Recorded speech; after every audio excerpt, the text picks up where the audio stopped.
Hello and welcome to Mangatore 96, and today we're going to talk about Arifureta, Shokugyou, the Sekai Saikyou. Today we have the third and last part of Hajime's weapons and equipment that he has made throughout the story. With this one covering the vehicles that he made, as well as all the different golems that he made, which are essentially his personal army, and finishing off with covering some artifacts that he managed to make. But before we start, here's the spoiler warning, as I'll be spoiling a lot of things in this video, so if you don't want to be spoiled, I would highly recommend that you go and read the light novel, as it is an enjoyable read. For everyone else, let's start with some vehicles that Hajime made. First we have Steiff, an American style bike with a black frame made of adamantium. As it runs on mana, it's quieter than even an electric car.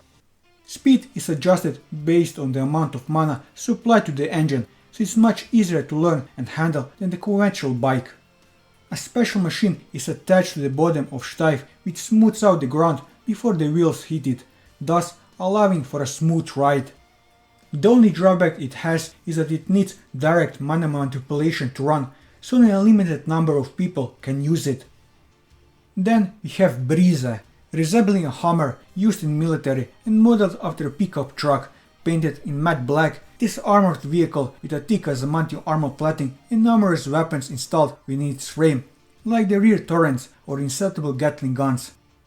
It has a built-in suspension and the same ground leveling mechanics as Steiff, which gives it smooth ride on any kind of terrain.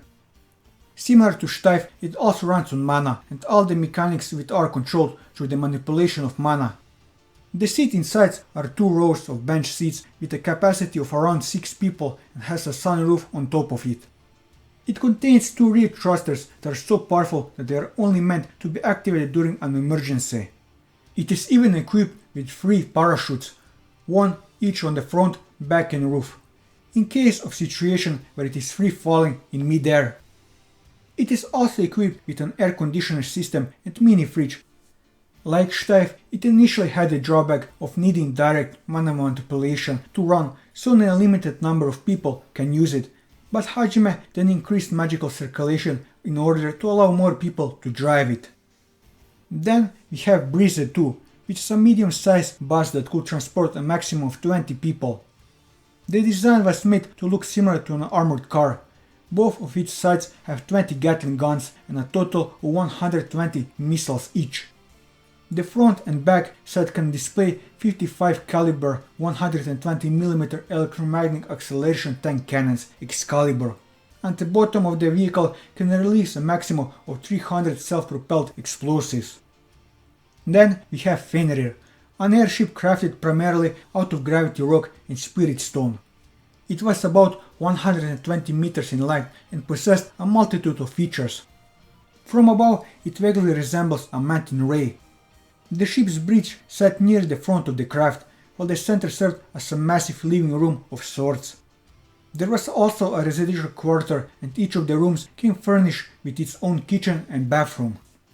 It is also equipped with a number of external camera type crystals called solid crystal display that was linked to the bridge where one could see everything going on the outside from there. Then we have Skyboard. This artifact is a skyboard in a manner of speaking. With a shape like a surfing board, it reduces things like air resistance with special magic and flew in the sky using gravity magic. The control was of course using sympathy stone. With the air resistance equal to nothing, the burden to the user's body was extremely small, so it will easily give out a speed of 500 km per hour. It was an improvised item, so there was a flaw that the mana consumption was large. Then we have the magic powered submarine. A submarine created by Hajime because he thought it was necessary for the sunken ruins of Melusion. It is similar to the submarine which the military navy used. It was used in the growing Great Vulcan and can also survive being directly bathed in magma. It can also fire customized torpedoes. It is later imbued with gravity magic to give it the option function like a hovercraft while it is above the water. And lastly, we have the Trina, a high-speed boat similar to a military speedboat. It possesses many weapons that include Gatling guns with motion sensors, small missiles and water mines. As for the golems that Hajime created, first we have the Ornis, which is a mechanical birds made out of the spirit stone that had been enhanced with gravity magic, thus dubbing in Isprox, in order to fly. They are able to relay images to Hajime thanks to the spirit stone embedded in his demon eye. Then we have the Arachne, which is a metal spider he uses for infiltration. They could go anywhere through remote control with transmuting and a special adhesive thread that they were equipped with. The images are sent to the crystal display through the distance transmitting stone, and it can sense magic traps just like Hajime's demon's eye. It also has various paralyzes and sleeping potions in its feet.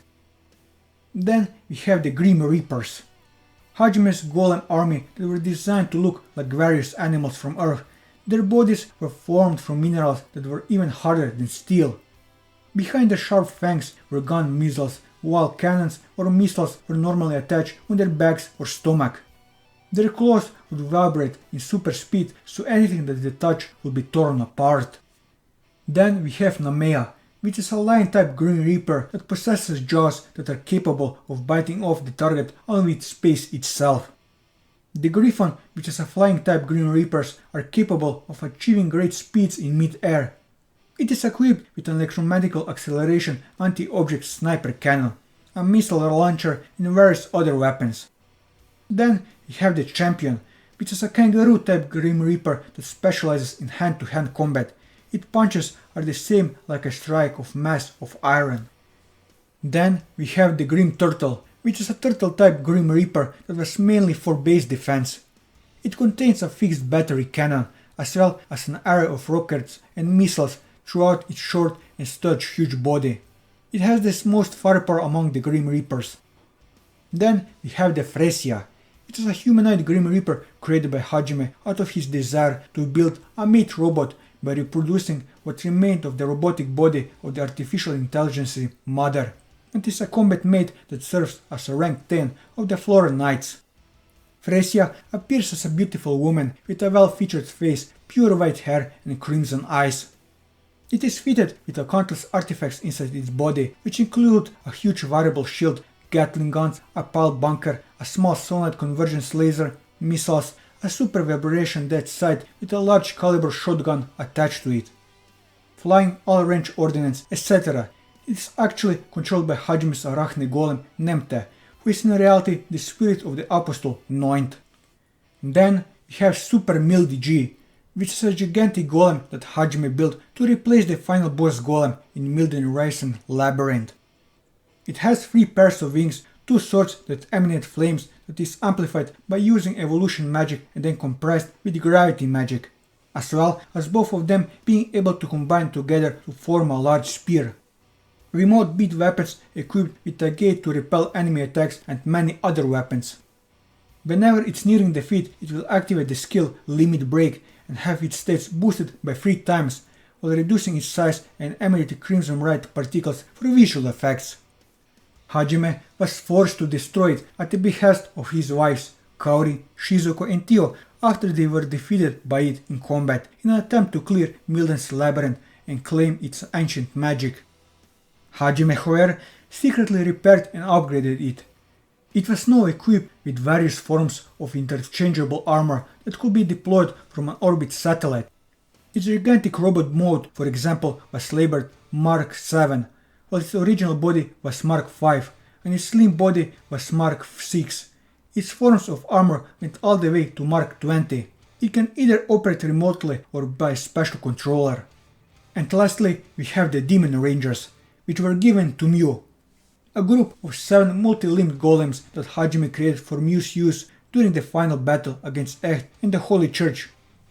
They are 3 meters tall with 8 legs, with 6 arms, a demonic face with crimson eyes and large jewel entrusted in the chest. They were created with a combination of creation magic and metamorphosis magic by incorporating monster parts in the body's outfit with a wide array of weapons and are capable of transforming. It is eventually discovered they are possessed by the 7 princes of hell and have sworn absolute loyalty to Mew. And lastly, the artifacts that use concept magic. First, we have Compass of Eternal Paths, which was obtained from the Haltinian Labyrinth. It uses spirit magic to summarize what the user was wishing for, then, by using spatial magic, it ignores the spatial gap and distance and searches for the target. It seems that the compass uses evolution magic to supplement the information of the target. All of those functions couldn't be accomplished using the Age of Gods magic without concept magic. Then we have the crystal key, which is a concept magic artifact made of divine stone and other rare materials to look antique with its crystal form and had a complicated and delicate pattern on 12 exact sides, the crystal key. It is like a gate key, but it can also open any desired place, even if it's another world. It is later imbued with gravity magic so that it can be used remotely while in mid-air. Then we have the God-slaying dagger, which was obtained from Mildy Ryson. Its blade length reaching about 20 centimeters. It was a simple two-bladed sword without a handle guard. It resembled the type of short sword that was called a dirk. It was a god-killing concept artifact. It seemed the liberators lost their temper because they couldn't really create the drunk card, so all them drank a lot in desperation.